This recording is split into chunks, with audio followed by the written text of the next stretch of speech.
Vamos lá. Qual que é a matéria que a gente vai começar agora?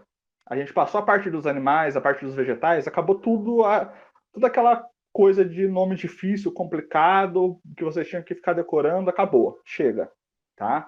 A partir de agora em diante, vão ser mais conteúdos de debate, vão ser conteúdos de teorias, pensamentos modernos sobre a ciência, e vai chegar lá no finalzinho do ano, a gente vai trabalhar um pouquinho em relação à bioética, certo? O que a gente vai ver agora? Agora é o seguinte, a gente vai falar um pouquinho sobre a origem da vida e da formação do planeta Terra, tá? Esse que é o nosso tema. Como se originou a primeira forma de vida para poder chegar até onde nós estamos aqui agora, né? Como que o planeta Terra ele se formou? Quais foram os meios, quais foram os caminhos? A gente tem uma resposta certa para isso? Não.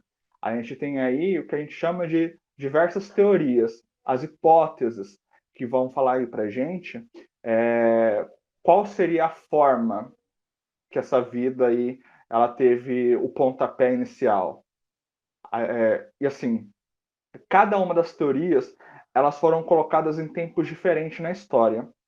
Então a gente vai ver quais são as diferenças delas, certo? É um tema muito gostoso de se trabalhar, não é complicado, tá? Mas eu posso estar falando isso de forma bem apaixonada, porque foi o tema do meu TCC da faculdade, né? Que eu trabalhei sobre a origem da vida, a evolução e a criação, certo?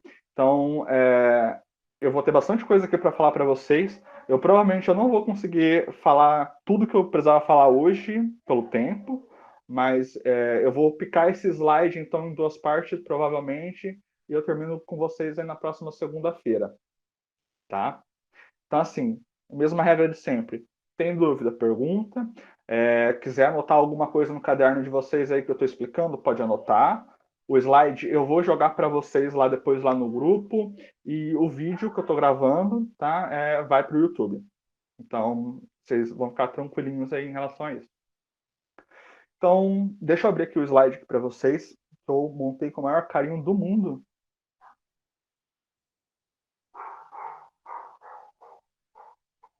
Apareceu aí para vocês?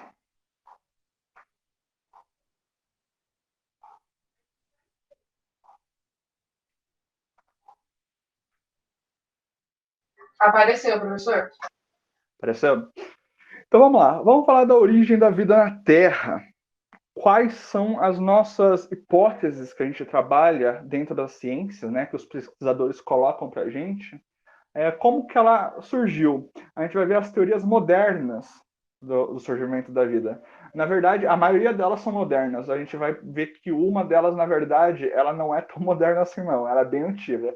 Mas a gente usa ela como base para a gente conseguir estudar todas as outras, tá? Então vamos falar primeiro, antes de eu falar da origem da vida na Terra, a gente precisa falar da formação da Terra, porque a gente precisa estudar quais foram os passos que essa Terra deu, né? Como ela foi formada, para a gente conseguir descobrir em qual momento então a vida ela poderia ter surgido no planeta, porque a partir do momento da formação dela, ela não era tão fácil assim de ter habitantes vivos na Terra, certo? Então, as evidências científicas aí, né, dizem pra gente que o nosso planeta, ele surgiu aí mais ou menos por volta de 4,6 bilhões de anos atrás, que essa seria a idade do nosso planeta, certo? E como ela surgiu? Através de aglomerações de rochas, de poeira e de gases que ficavam girando aí ao redor do Sol. Isso basicamente gerou cada um dos planetas que a gente conhece hoje em dia, tá? Todos os 8 que nós conhecemos. Aqueles que estão mais próximos do Sol, se não me engano, são os 4 primeiros, né? Terra, Marte, Vênus e Mercúrio, não na ordem certa, mas esses 4 primeiros, eles são planetas rochosos. Então, quanto mais próximo do Sol, maior era a quantidade de rocha. E aqueles mais distantes, eles são feitos de gases. Então, os planetas mais distantes do Sol, eles seriam aí feitos com os gases que ficavam, e as poeiras, né, que ficavam girando também ao redor do Sol, certo? Então, no primórdio da Terra, quando ela começou a ser juntada, esse monte de rocha, de gases e de poeira, né? Tendo ali a gravidade, pela teoria, né? Todo corpo possui uma gravidade, puxando esses gases, essa poeira. No seu primórdio, a Terra ela era completamente inóspita, sem a menor chance de ter algum ser vivo ali que surgisse. Quando eu falo inóspito, quer dizer que ela não é habitável mesmo. Por que, que ela não era habitável? Porque durante a sua formação, grande calor foi gerado, fazendo com que as rochas que compunham aí a, esse globo, né, eles se fundissem, deixando a Terra como uma camada de lava incandescente, que é mais ou menos essa imagem que eu coloquei aqui para vocês, certo? Você tinha mares de lava, porque a temperatura ela era tão alta, mas tão alta, que as rochas da superfície do planeta Terra eles chegavam a derreter, a se fundir, certo? Por conta disso, a gente tem aí erupções vulcânicas, elas eram completamente violentas, certo? Expeliam-se gases na atmosfera, materiais que estavam no centro, né, dessa grande rocha que era o planeta Terra, expelia para fora, de volta para a superfície. E a gente chamava, nessa época, a gente chamava não, né? A gente chama que nessa época a Terra ela era uma grande bola de fogo, de tão quente que ela era. E não bastando só a questão do calor, né? O planeta Terra ela era muito bombardeada por corpos celestes, vulgo asteroides, meteoros, meteoritos, essas coisas, certo? Então a gente sofria por conta da temperatura e por conta desses corpos celestes aí que são os asteroides que se chocavam constantemente no planeta Terra. Então esse apanhado todo de característica no começo do planeta Terra fez com que a gente tirasse aí por dedução, né, que a vida ela não poderia ter começado nesse momento. Não seria nesse ponto que a vida iria surgir. Não era desde a formação do planeta Terra, certo? Ela viria depois. Como depois? Ao longo do tempo, essa condição no planeta Terra ela se alterou, ela mudou, tá? E isso que eu estou passando aqui para vocês é uma descoberta já recente. Eu vi na minha faculdade, ela já era nova quando eu vi isso na faculdade, certo? E a descoberta foi o seguinte, que a maior parte da água que a gente tem no nosso planeta e da matéria carbono, certo? Elas vieram através dos asteroides que se chocavam aí constantemente no planeta, certo? Por meio dos bombardeios desses asteroides, ele tendo o composto dele ali um pouco de hidrogênio e de oxigênio, e então essa água ela foi trazida para o planeta Terra em sua maior parte por conta desses corpos celestes, certo? E o que acontecia? Essa água que era trazida pelo asteroide, né, por conta da grande quantidade de calor que o planeta tinha, no momento em que ela entrava em contato com esse calor, ela evaporava, certo? E no momento em que ela evaporava e ela ascendia para a camada mais alta aí da atmosfera, ela começava a se condensar, certo? Em forma de nuvem ali, e chovia, ela precipitava, né, em forma de chuva, quer dizer, chovia. E esse ciclo ele foi formado então. Só que esse ciclo ele foi formado que a gente chama de chuvas torrenciais, porque isso aconteceu sem parar durante centenas e milhares de anos, certo? O que acontecia? Essa água evaporava muito rápido, formavam-se as nuvens a temperatura caía demais na parte mais alta da atmosfera e ela chovia, ela se precipitava de volta para o solo do planeta. E quando ela se precipitava de volta para o solo do planeta, ela de novo ela era reaquecida e ela evaporava novamente. Então esse ciclo ele era extremamente constante e ele não parava, certo?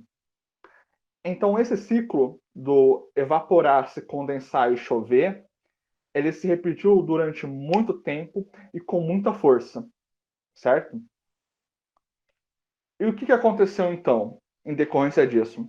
O planeta ele começou a atingir uma temperatura média por conta dessa evaporação, dessa condensação e dessa chuva, certo? A partir de determinado momento, a superfície do planeta ela se resfriou em decorrência das chuvas torrenciais, quer dizer, esse processo todo do ciclo da água, certo? Por conta da temperatura, ela aconteceu tantas vezes e tantas vezes que esse calor ele foi se dispersando.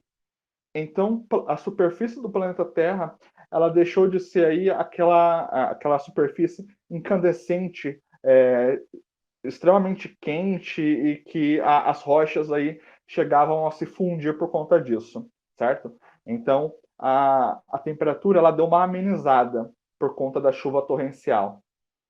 E a água líquida, ela acabou se depositando no planeta, né? Já que ela não estava tão quente assim a ponto dela ficar evaporando constantemente, chovendo todo momento, né? Então a água líquida ela conseguiu se estabelecer e formou aí o que a gente chama então dos oceanos, certo?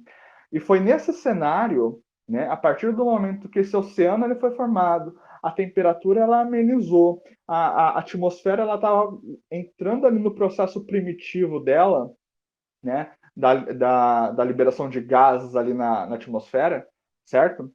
Foi nesse momento em que muito provavelmente os primeiros seres vivos eles teriam aparecido. E aí é mais ou menos nesse momento em que todos os cientistas colocam para gente que muito provavelmente, né, foi o surgimento do primeiro ser vivo que deu origem aí para os demais que a gente conhece hoje em dia, certo? Até aqui, vocês têm alguma dúvida em relação à formação do planeta Terra?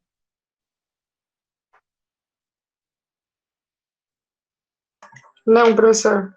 Não? Tá de boa, né? Essa parte é tranquilinha, é só uns eventos geológicos ali acontecendo no planeta Terra, que vocês muito provavelmente, pode ser que vocês vejam isso aí também em geografia ou em química, para poder trabalhar dos elementos químicos, certo? Mas é simples, é isso, tá? Isso daqui é o que a gente tem da formação do planeta Terra, certo? A partir desse momento em que a Terra se acalma, em que tudo começa a criar ali um certo equilíbrio, é quando a gente começa a teorizar aí o surgimento da vida, tá?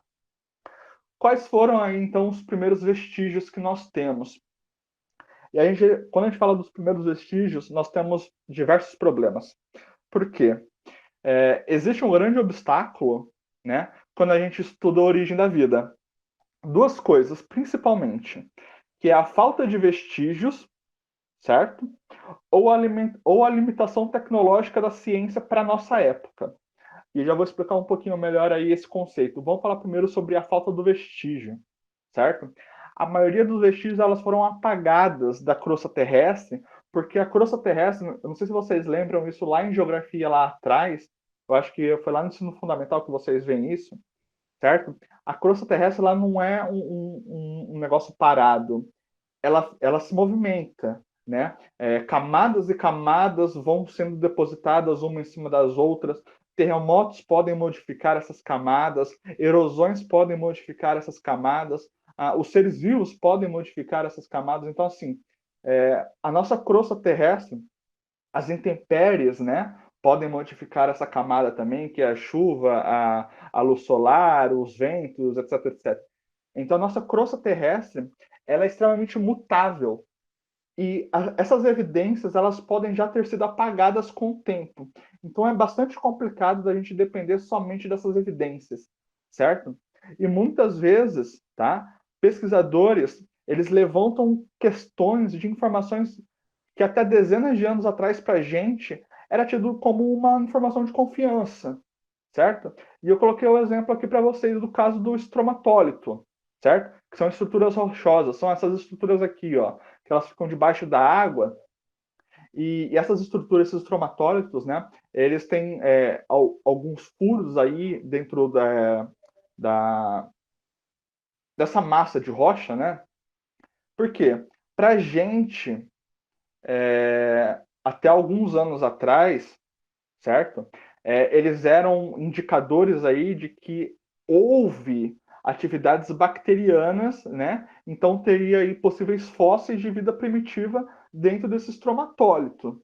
Quer dizer, algumas bactérias elas viviam ali dentro desses complexos de rochas ali, certo? E quando elas morreram, elas deixaram os fósseis delas lá.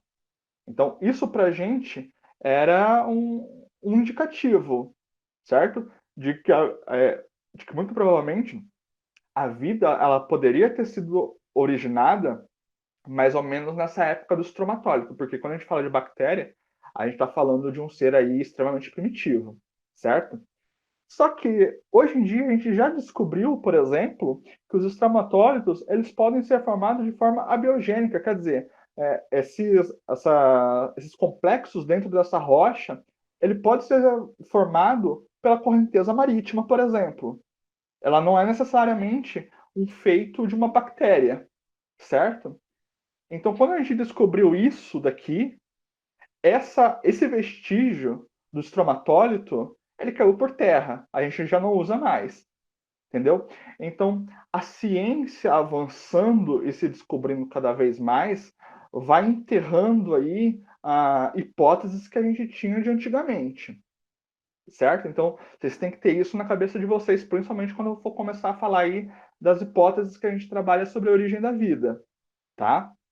Então, quando eu falo que a limitação tecnológica ela é um dos grandes problemas, é porque a limitação tecnológica ou científica, no caso aí, né, é ela que vai ditar para a gente até onde nós podemos avançar com o que nós sabemos. Por exemplo, eu não posso, eu vou dar um exemplo assim bem esdrúxulo, tá? Se a gente cria, por exemplo, uma máquina do tempo, a gente volta lá atrás para poder saber realmente como aconteceu, a gente ia ter aí o conhecimento exato do que aconteceu, certo? Mas enquanto a gente não tem isso, então a gente está limitado aí à tecnologia que nós temos até o momento. Quais são as nossas tecnologias até o momento? Estudar as evidências que nós conseguimos ter aí, né? E ter em base aí algumas experiências em cima de algumas hipóteses que nós estudamos. É essa, dessa forma como funciona, certo? E vocês vão ver melhor pouquinho mais para frente, como funciona essa limitação tecnológica, tá? Deixa eu ver a hora aqui. Tá bom. Mas algumas coisas, os cientistas eles concordam entre eles, certo? Por mais que tenha aí algumas divergências em relação à origem da vida. Primeiro, que muitos estudos eles concordam em algumas datas. Por exemplo, os vestígios de atividades biológicas em rochas de 2,7 bilhões de anos atrás, eles já são inquestionáveis pelos pesquisadores. Quer dizer, há 2,7 bilhões de anos atrás, a atividade de alguns seres aí unicelulares nas rochas, para eles já é um vestígio fechado de que naquele momento a vida já existia. A grande pegada é eles descobrirem se, além disso, além desse tempo, um pouco mais para trás, se a vida também existia naquele momento, certo? Essa que é a grande pegada. E naquela época, né, de 2,7 bilhões de anos atrás, indicam aí que os ancestrais das cianobactérias elas já realizavam a fotossíntese. Ela já estava liberando aí o oxigênio para a atmosfera. O fato é que a gente não sabe de forma incisiva, de forma definitiva, né, como a vida na Terra começou. O que foi o ser vivo que deu o pontapé inicial? A gente não sabe isso. Essa é uma das grandes questões, né, dentro da ciência, da comunidade científica. E é uma das questões que os cientistas avidamente, né, tentam descobrir para conseguir provar o ponto deles, certo? E mesmo entre os cientistas mais céticos, né, tá a palavrinha tá errada aqui, acreditam que por volta de 3,5 bilhões de anos a vida ela já se encontrava em seu caminho, quer dizer, ela já estava pronta para poder aparecer na vida da Terra quando ela tinha desculpa, quando ela tinha não, há 3,5 bilhões de anos atrás. E nessa época, a Terra ela já preenchia os requisitos para isso. Qual era esse requisito? Há 3,5 bilhões de anos atrás, foi mais ou menos exatamente a época em onde as chuvas torrenciais elas pararam, certo? Os oceanos e os mares eles foram formados e a temperatura na Terra ela deu uma amenizada. Foi mais ou menos nessa mesma época, tá? Então, quais são as teorias da origem da vida que a gente vai ver? Todas as teorias, sem exceção, estão presas e fadadas à tecnologia e ao avanço científico de sua época. Nenhuma delas vai fugir disso, nenhuma, tá? O que para nós vai parecer ridículo ou bobo, né, principalmente do que a gente vai ver aqui, como antigamente se pensava, né, poderia ter feito sentido para a filosofia e a mentalidade da ciência na época em que aquela teoria ela foi proposta, tá? Mesmo que implicasse, né, para aquela época, que a ciência estava errada. A gente sabe hoje que aquela ciência estava errada, mas a mentalidade da sociedade para aquela época, eles não viam dessa forma, certo? Então, por isso que a ciência ela é extremamente discutível. Você debater a ciência é uma coisa importante, porque muitas vezes essas hipóteses elas podem cair por terra, porque outras hipóteses e outras teorias melhores elas podem vir para poder tomar o lugar delas, certo? E isso é extremamente comum na ciência, tá? Muito mais do que a gente imagina. É possível que daqui 50 ou 100 anos, algumas teorias que, por exemplo, que a gente conhece, caia por terra. Essa terra aqui com letra maiúscula tá errada também, tá? Depois eu conserto tudo antes de mandar para vocês. É possível que caia por terra. Tudo depende de como a ciência vai avançar nesse período. Se a ciência avançar muito nesse período, a ponto da nossa tecnologia aí ficar super avançada e a gente conseguir fazer muito mais experimentos assertivos, né? Sobre aí, por exemplo, a origem da vida da Terra, pode ser que o que a gente conhece hoje em dia caia em desuso, que ela caia por terra, que ela se torne aí uma mentira, que outra hipótese vai tomar o lugar dela, certo? E teorias, elas também podem ser afirmadas como verdadeiras, da mesma forma como falsas. E a gente tem que tomar cuidado em relação a isso. Por quê? Porque, por exemplo, a gente sabe que a Terra é redonda, sei lá, forma geóide, né? Como é a forma correta da gente chamar. Que a Terra tem a forma geóide. Você queria discutir que o formato, por exemplo, que a Terra é plana, né? Você não está trabalhando numa ciência discutível, porque você está indo com falsos pressupostos e com uma ciência completamente deturpada em relação a realmente como a gente já sabe como a Terra é. Certo? A gente tem imagens, o homem já foi para a Lua, o homem viu, a gente tem aí vários satélites que circulam pela Terra, então a gente tem essa informação já que, por exemplo, a Terra é redonda.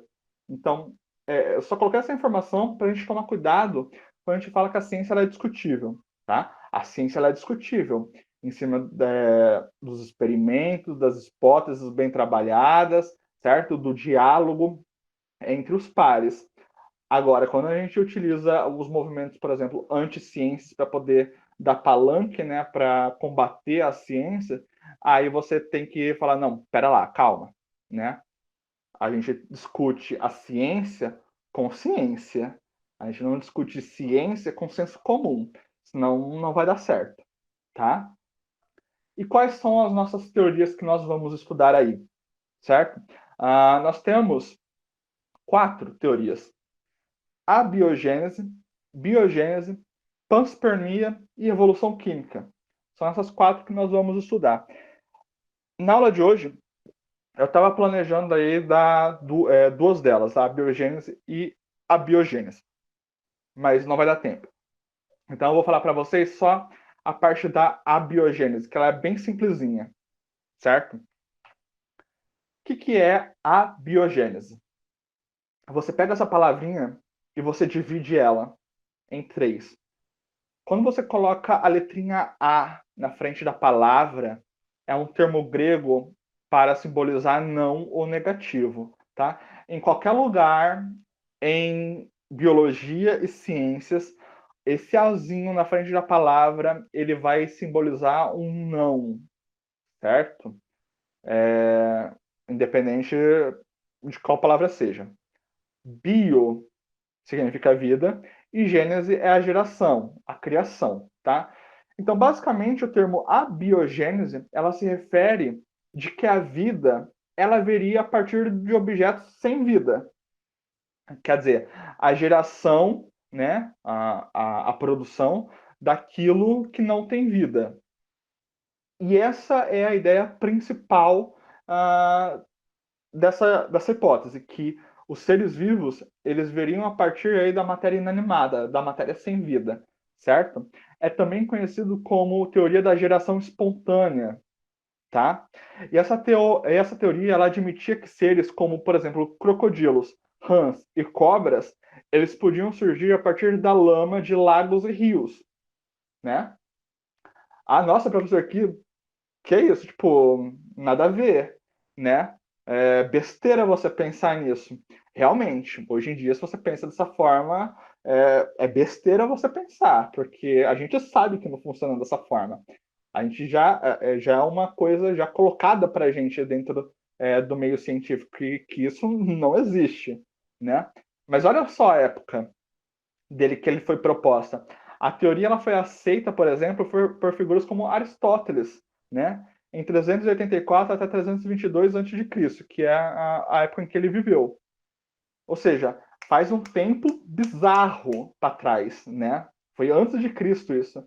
Ah, então tudo bem, né, professor? Já faz tempo pra caramba, a ciência foi avançando com o tempo, a galera mudou a mentalidade. Em partes, né? Porque eu coloquei um outro exemplo aqui para vocês que a influência do seu pensamento, né, quer dizer, o pensamento da teoria da geração espontânea ou da biogênese, ela chegou até o Renascimento, com René Descartes, né, que eu coloquei a idade dele aqui, e até do Isaac Newton, que propôs aí para a gente várias teorias aí dentro da física, certo? Ambos, eles já utilizaram a abiogênese para a formação de certos organismos. Então, assim, foi proposta extremamente distante lá por Aristóteles lá antes de Cristo, e ela chegou até o Renascimento, né? Que foi ali por volta do século XVI e XVII, tá?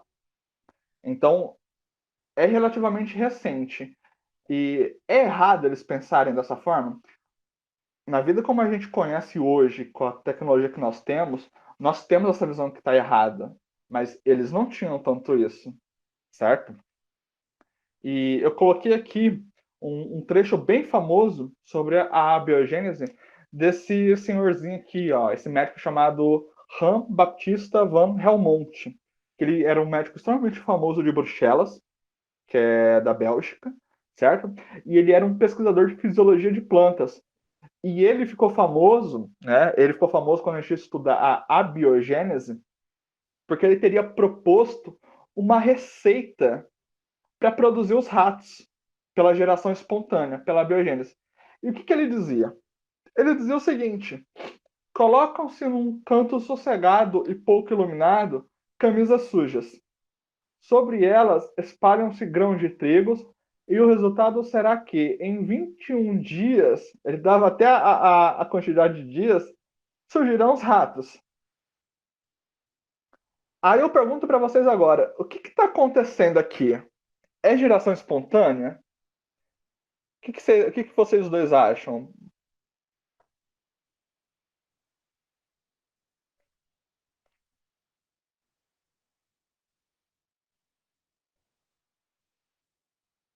Pode falar, Sabina.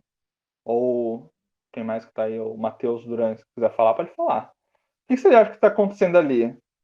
Na proposta dele de receita. Ele está jogando camiseta suja num canto, pouco iluminado, jogando grãos de trigo por cima e deixando ali quieto durante muitos dias. E de repente estão se formando ratos. O que está acontecendo ali na verdade? O que vocês acham que está acontecendo? Ele criou um ambiente propício para que isso ocorresse, né? Ele criou um ambiente propício para que os ratos aparecessem ali e camiseta suja, um local para ele conseguir se esconder, né? E os grãos de Sim. trigo, que seriam os alimentos para o rato. Quer dizer, o rato ele não surgiu do nada. como ele estava propondo. O rato ele só encontrou um local para conseguir morar. Foi isso, certo? Então, assim, é engraçado a gente pensar dessa forma, porque isso aqui, por exemplo, é para o rato, mas eles tinham receitas para diversos outros animais naquela época, certo? Por isso que a convicção, né, da abiogênese para ele, ela era muito grande. Por conta disso, né? Eles fazendo receitas para conseguir produzir seres vivos a partir da matéria morta. E, de novo, eles tiveram essa proposta de hipótese, né, do surgimento da vida, porque a tecnologia e o conhecimento científico funcionavam como barreiras para eles. Isso era o que eles conheciam para a época. Era dessa forma como a cabeça deles trabalhavam. E é isso. Professor, mas isso não é errado? É errado para a gente que a gente já sabe. Para eles não era, certo? Mas felizmente a crença da biogênese ela não sobreviveu à expansão da ciência e do conhecimento científico. Então, pós-renascimento, né, e tem toda aquela parte do iluminismo onde a ciência ela dá aquela alavancada, né? O conhecimento científico ele se amplia, a gente vai ver aí que a biogênese ela não conseguiu durar mais do que isso. Ela acabou sendo questionada aí por três caras extremamente inteligentes e que a gente carrega aí os nomes deles dentro das ciências, que é o que a gente vai trabalhar na próxima aula, certo? Então eu vou parar a aula aqui agora, que a gente termina a abiogênese, tá? Aí na segunda-feira que vem eu vou trabalhar todas aquelas que estão faltando, que é a biogênese, a panspermia e a teoria da evolução química, tá? Então eu vou parar aqui para não estender muito, que já está dando nosso horário, beleza? Ficou alguma dúvida para vocês? O que vocês acharam desse cara falando desse tipo de coisa? O que vocês acharam em relação a essa teoria da biogênese? Foi bem tranquilo, professor. Sobre a teoria, eu acho que é um pouco estranha, né? Tipo, a forma que ele tratou. E eu acredito que, tipo assim, óbvio que a ciência teve várias evoluções, e eu acredito principalmente que várias coisas não é admitível hoje em dia, né? Porque tem agora até as leis, né? O que é ético, o que é antiético, justamente por essas teorias que foi criada lá atrás, para que hoje em dia não haja os mesmos comportamentos, né? Isso. Você vai ver que, por exemplo, a forma como ele colocou esse experimento para poder criar o rato, o primeiro cara que ele começou a trabalhar para poder derrubar a biogênese, ele já começou uns procedimentos de laboratório primitivos que ela foi se melhorando cada vez mais até o que a gente conhece hoje em dia, certo? Então, esse rapaz que ele fez esse negócio da abiogênese, ele fez um experimento completamente largado. Joga um trapo de camisa ali num canto, joga uns grãos de trigo por cima e acabou, né? Não é dessa forma como a gente faz o experimento. O experimento ele é regrado, ele tem que ser metódico, entendeu? E isso vai aparecer na biogênese, que é que vai derrubar a biogênese, que é quando a ciência ela vai começar a alavancar, certo? Mas bacana, que bom que você pegou isso daí, viu, Sabrina? Então vou parar por aqui agora, certo? E na aula que vem eu vou continuar os próximos temas aí sobre essa parte da origem da vida, beleza?